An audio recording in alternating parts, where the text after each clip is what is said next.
Assalamualaikum warahmatullahi wabarakatuh. Sebelumnya, perkenalkan saya Leoni Anaristiani dari Prodi Pendidikan Teknologi Informasi Fakultas Keguruan dan Ilmu Pendidikan Universitas dengan NPM 2313025011.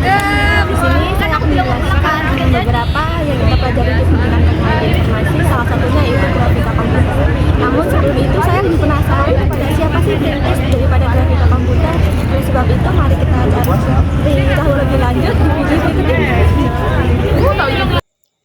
Bui Tuongpong. Beliau adalah salah satu tokoh yang secara signifikan berkontribusi dalam perkembangan awal industri komputer. Dilahirkan pada 14 Desember 1942, Hanoi, Indochina, Prancis pada tahun 1925 dan berkebangsaan Vietnam. Beliau menunjukkan minat yang besar dalam bidang matematika dan teknologi sejak usia muda. Pendidikannya yang berfokus di bidang teknik dan ilmu komputer memperkuat fondasi pengetahuannya, dan beliau kemudian menemukan panggilannya dalam mengembangkan teknologi komputer. Pada tahun 1950-an, ketika revolusi komputer sedang dimulai, beliau menjadi salah satu pioner dalam mengembangkan perangkat keras dan perangkat lunak komputer. Karya-karyanya berfokus pada peningkatan kinerja komputer, efisiensi penyimpanan data, dan pengembangan antarmuka pengguna yang lebih intuitif. Beliau dikenal karena inovasinya dalam arsitektur komputer dan kontribusinya dalam memajukan pemrosesan paralel. Tidak hanya sebagai ilmuwan dan insinyur, beliau juga berperan sebagai pendidik yang gigih. Beliau berbagi pengetahuannya dengan generasi berikutnya melalui pengajaran dan penulisan buku teks, membentuk fondasi bagi perkembangan ilmu komputer di Vietnam dan di seluruh dunia.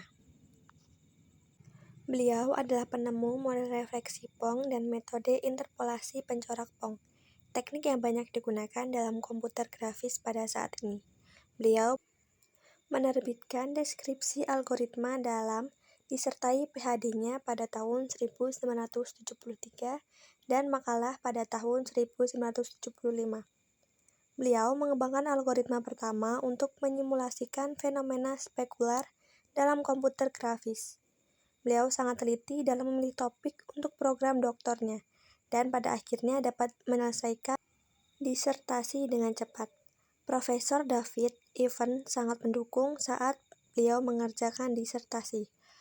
Profesor Ivan Sutherland bekerja dengan beliau untuk memperbaiki masalah mesh bending dan menggunakan vektor normal untuk pencorakan atau shading. Teman-teman beliau juga sangat mendukung, termasuk James Huckard Franklin, Carl George Randall, dan Dennis Sting serta John Riley. Beliau dapat menyelesaikan disertasinya lebih cepat dibandingkan mahasiswa lainnya pada saat itu. Dilanjut dengan pernikahan, beliau menikah dengan Bui Thi Goch Bich dari Nha Trang, Vietnam pada 1969 di Paris, Prancis. Dia dan istrinya mempunyai satu anak perempuan. Namun tidak lama setelah beliau menikah, Phong mengetahui bahwa dirinya mengidap penyakit leukemia mematikan ketika masih menjadi mahasiswa. Pada tahun 1975, setelah masa jabatannya di Universitas Utah berakhir, beliau masuk ke Universitas Stanford sebagai profesor. 2 tahun setelah menerima gelar doktor, beliau meninggal pada tahun 1975 akibat penyakit leukemia stadium akhir. Demikianlah yang bisa saya sampaikan tentang grafika komputer. Semoga bermanfaat bagi teman-teman dan assalamualaikum.